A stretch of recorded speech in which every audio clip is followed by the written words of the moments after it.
Hai, anak-anak kelas 6, kembali lagi kita ke video pembelajaran. Ya, tetap semangat, tetap sehat.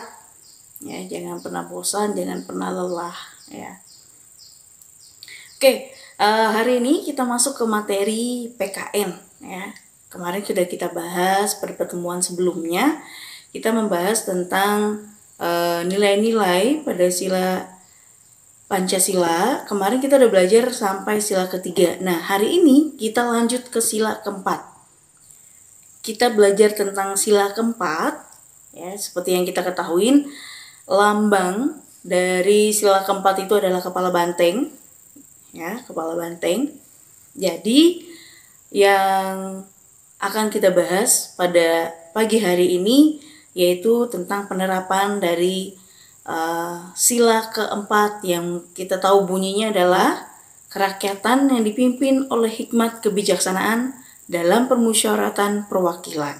Nah, dari bahasanya saja kita sudah tahu ya, kerakyatan yang dipimpin oleh hikmat kebijaksanaan. Artinya di sana ada kebijaksanaan ya dalam permusyawaratan perwakilan. Ya, jadi kita nanti akan bicara tentang musyawarah sebagai salah satu contohnya. Nah, seperti yang kamu ketahui ya, bila kamu lihat di buku kamu halaman 53 dan 54 ya. Nah, di sana ada beberapa nilai dari sila keempat dari Pancasila ini yang bisa kita terapkan dalam kehidupan sehari-hari kita. Memang lebih banyak kalau untuk sila keempat itu adalah tentang dimana kita harus bermusyawarah ya. Seperti kita tahu, musyawarah selalu dikatakan ya dalam istilah musyawarah untuk mufakat, yang dimana artinya ya, musyawarah itu artinya adalah upaya bersama dengan sikap rendah hati untuk memecahkan persoalan guna mengambil keputusan bersama. Ibu ulang, musyawarah itu artinya upaya bersama dengan sikap rendah hati untuk memecahkan persoalan agar mengambil keputusan bersama. Ya, sedangkan mufakat itu adalah pendapat atau keputusan yang disetujui oleh semua pihak. Jadi di sila keempat ya, nilai-nilai yang banyak atau yang lebih ditekankan adalah nilai demokrasinya. Artinya setiap orang itu bebas mengeluarkan pendapat, tidak boleh dibatasi. Ya, apapun pendapatmu itu layak kamu lontarkan, layak kamu lantangkan.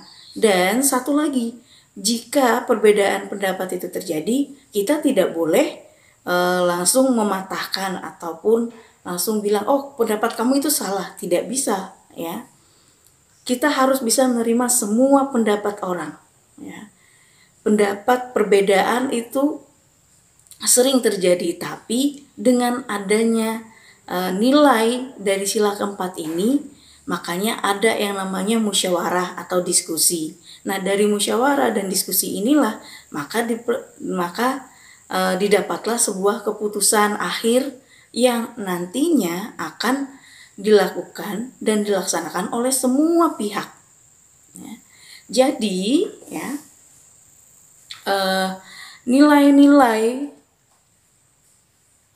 sila keempat ini ada beberapa ya.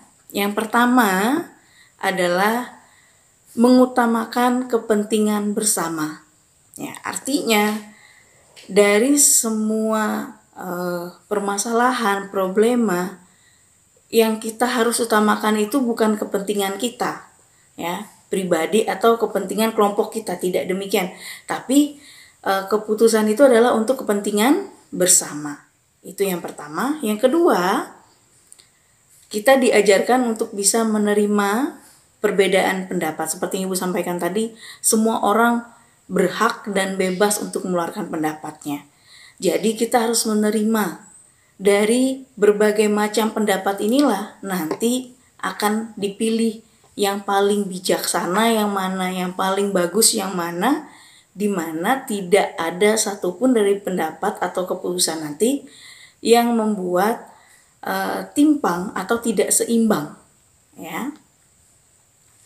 Kemudian yang ketiga adalah menghargai pendapat orang lain. Sudah jelas dengan adanya musyawarah, diskusi, itu artinya perbedaan pendapat itu banyak. Tapi kita seperti Ibu bilang tadi, tidak bisa kita langsung membatasi ataupun mengatakan pendapat dia salah. Tidak demikian. Tapi kita harus bisa menghargai pendapatnya. Kita ucapkan terima kasih. Oke, terima kasih buat pendapat yang diberikan. Baru pendapat-pendapat yang banyak itulah nanti yang kita tampung, yang kita musyawarahkan hingga akhirnya dapat keputusan, ya. Berikutnya adalah mampu bermusyawarah dalam mengambil keputusan dan menyelesaikan persoalan. Nah, itu tadi yang kita bahas tadi, ya. Kembali lagi, gunanya musyawarah itu untuk menghasilkan keputusan, ya, dan untuk memecahkan masalah yang ada. Itulah gunanya kita bermusyawarah. Jadi ketika kita bermusyawarah itu bersetegang ataupun teriak-teriak, ya. Tapi itu lumrah terjadi, itu biasa terjadi. Tapi tetap tombaknya atau tetap intinya adalah kita harus bisa menerima semua perbedaan itu. Kita harus bisa bertindak dengan berbagai macam pendapat itu, harus ada yang namanya keputusan, ya, sehingga tidak terjadi persoalan sekalipun itu menyakitkan, ya, tidak sesuai dengan yang kita inginkan, tapi jika itu adalah keputusan bersama, kita wajib mengikuti, ya. Yang namanya keputusan bersama artinya semua pihak sudah menyetujui, ya, apa yang akan dipilih, apa yang akan dikatakan sebagai keputusan di sana, ya. Nah, kemudian yang terakhir itu adalah menghormati atau menghargai serta mengikut dan menjalankan keputusan yang sudah terjadi, ya, atau keputusan yang telah disepakati bersama. Nah, misalnya gini contohnya. Contohnya kita ambil saat piket. Saat piket misalnya setiap hari itu piketnya 5 orang misalnya. Yang lain tidak setuju. Tidak mau Bu, terlalu sedikit. Ataupun yang lainnya terlalu banyak, nanti bikinnya ribut, bikinnya repot misalnya. Akhirnya apa? Kita musyawarah. Di saat musyawarah itu perbedaan pendapat itu wajar, ya. Tapi dengan adanya keputusan, ya, akhirnya dinyatakan, oke, biar kita ambil jalan tengahnya, misalnya dari permasalahan tadi, ya. Kita ambil permasalahannya, kita ambil titik tengah, maka yang setiap piket itu tidak lagi 5 orang, tapi hanya 4 orang, di mana nanti tugasnya akan diberikan per orang. Misalnya yang satu menyapu, yang satu hapus papan tulis, yang satu menyusun meja dan kursi, yang satu menutup jendela dan membuang sampah. Tapi setiap pengerjanya harus rolling atau harus bergantian setiap hari, tidak harus itu terus yang nyapu, harus bergantian dari 4 orang. Misalnya itu adalah keputusan akhirnya.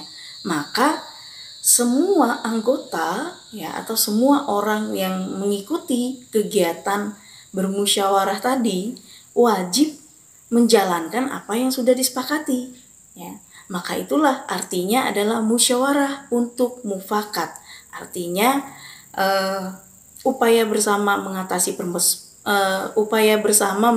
persoalan dan melakukan segala keputusan yang sudah dibuat dan disepakati. Nah, itu dia inti dari sila keempat, yaitu kerakyatan yang dipimpin oleh hikmat kebijaksanaan dalam permusyawaratan perwakilan, yang dimana artinya kita di sana sebagai pemimpin, ya, ketika kamu berada sebagai pemimpin di sana dalam bermusyawarah, maka kamu harus bertindak bijak. Bijak artinya tidak timpang sebelah atau tidak seimbang, tapi harus seimbang dan adil, ya, tanpa menyakiti kiri dan kanan.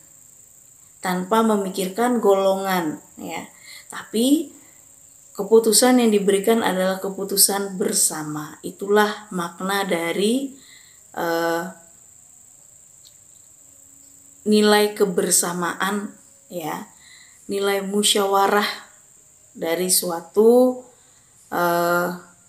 kelompok, ya. Jadi itulah nilai kebersamaan, musyawarah yang diinginkan dalam diri kita itu ada, ya. Dalam diri kita harus bisa menghargai perbedaan pendapat, karena kita adalah negara demokrasi, artinya semua orang berhak untuk mengeluarkan apa yang dia inginkan tanpa, ya, menyakiti atau tanpa membuat luka orang lain. Itu intinya, ya. Oke, semoga dari apa yang kita bahas tadi kamu mengerti, kamu pahami, dan bisa kita terapkan dalam kehidupan kita sehari-hari, ya, di rumah, di sekolah, di mana saja kita berada. Kita harus bisa bersikap demikian, ya. Ketika di rumah pun ada perbedaan pendapat, masalah menu makan aja itu bisa jadi masalah besar, ya. Jadi utamakan, ya, musyawarah, diskusi untuk menyelesaikan masalah, ya, bukan marah-marah, ya. Oke, sampai di sini materi kita hari ini. Untuk latihannya, silakan kalian kerjakan soal halaman 57, ya, nomor 1 dan 2. Ibu ulang untuk latihan di rumah, halaman 57, nomor 1 dan nomor 2. Oh ya, Ibu ada info. Di buku kalian halaman 54, di sana ada scan QR, ya. Silahkan kamu scan QR-nya di sana dan kamu tonton video contoh pengamalan sila keempat Pancasila, ya, untuk menambah pemahaman kamu tentang nilai sila keempat. Oke.